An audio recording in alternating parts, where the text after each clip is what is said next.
بسم اللہ الرحمن الرحیم عن انس رضی اللہ تعالیٰ عنہ عن النبی صلی اللہ علیہ وسلم قال لا یؤمن احدکم حتی یحب لأخیہ ما یحب لنفسہ۔ حضرت انس رضی اللہ تعالیٰ عنہ سے روایت ہے، وہ نبی کریم صلی اللہ علیہ وسلم سے روایت کر کے فرماتے ہیں کہ نبی اکرم صلی اللہ علیہ وسلم نے ارشاد فرمایا کہ تم میں سے کوئی شخص اس وقت تک مومن نہیں ہو سکتا کہ جب تک وہ اپنے لیے جو کچھ پسند کرتا ہے وہی چیز اپنے دوسرے مسلمان بھائیوں کے لیے نہ پسند کرے۔ تو اس حدیث مبارکہ میں ایک خیر خواہی، ہمدردی، ایثار اور ایمانی جذبہ کی طرف اشارہ ہے، اور اس عمل کو ایمان کی تکمیل کا درجہ قرار دیا گیا ہے۔ ایمان اس کے بغیر یعنی کہ ادھورا ہے، ناقص ہے، اور وہ یہ چیز ہے کہ مثال کے طور پر ہم کسی مسلمان بھائی کے لیے تکلیف کو برداشت نہیں کرتے، اپنے لیے کوئی تکلیف برداشت نہیں کرتے۔ ہر انسان اس چیز کا جائزہ لے سکتا ہے کہ ہم اپنے لیے ہمیشہ اچھائی پسند کرتے ہیں، حتیٰ کہ ہم اپنے لیے اچھی دعا پسند کرتے ہیں۔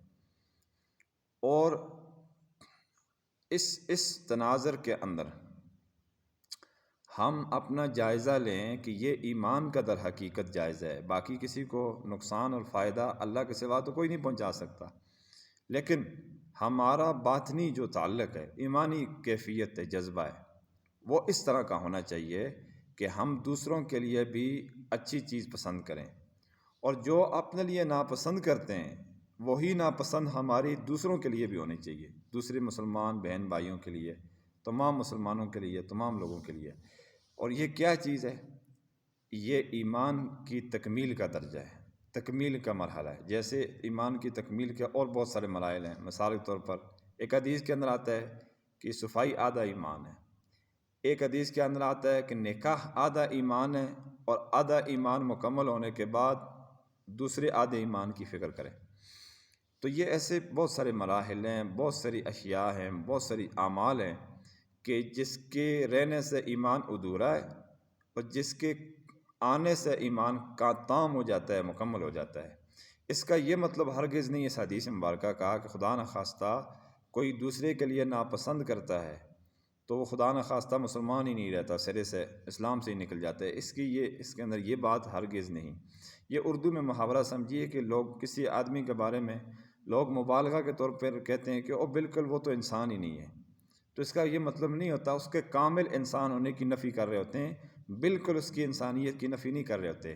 تو یہاں پر بھی یہی مطلب ہے حدیث مبارکہ کے اندر کہ مکمل طور پر اس کے مومن ہونے کی نفی نہیں ہے، بلکہ اس کے ادھورے مومن ہونے کی طرف اشارہ کیا جا رہا ہے، اور اس کے بعد بتایا جا رہا ہے کہ کامل مومن ہونے کی نشانی اور علامت اور اس کے لیے عمل جدوجہد کیا چیز ہے، اور وہ ہے دوسرے مسلمان کی خیر خواہی چاہنا۔ جو چیز اپنے لیے پسند کرے وہ دوسروں کے لیے بھی پسند کرے، جو اپنے لیے ناپسند کرے وہ دوسروں کے لیے بھی ناپسند کرے۔ اس لیے غم کے طور پر، ہمدردی اور خیر خواہی کے طور پر فلسطینی مسلمان بہن بھائیوں کے لیے ہمیں ہر وقت، اب چونکہ ان کے اوپر ظلم ہو رہا ہے تو ہمیں بھی ہر وقت، ہم اور تو کچھ نہیں کر سکتے، جب ہم روزہ رکھیں، جب ہم صدقہ خیرات کریں، جب ہم دعا کریں، جب ہم نماز پڑھیں، ان کو دعاؤں میں اور اس ثواب کے اندر ضرور شریک کریں۔ اور جو شہید ہو چکے ہیں اللہ تعالیٰ ان کے درجات بلند فرمائے، ان کے لیے مغفرت کی دعا کرنی چاہیے۔ اللہ تبارک و تعالیٰ اس حدیث مبارکہ کے اوپر ہم سب کو عمل پیرا ہونے کی توفیق عطا فرمائے۔ اس حدیث مبارکہ کے سلسلے میں ہم بہت کمزور ہیں۔